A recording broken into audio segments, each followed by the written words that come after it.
Ang lalim na naman ng iniisip mo. Overthink ka ng overthink. Wala namang mangyayari sa pag-overthink mo.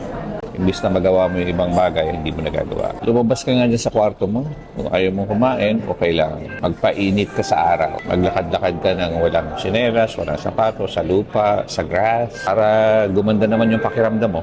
Alam mo, everything that you're worried about now is going to turn out okay. Lahat lumilipas.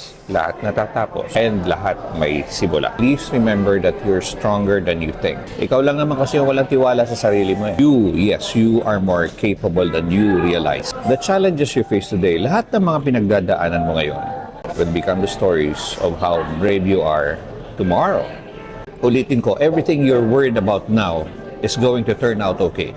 Magtiwala ka lang. Magtiwala ka sa kanya. Magtiwala ka sa sarili mo. Trust the process. Have faith in yourself. Baka bukas o makalawa, okay ka na.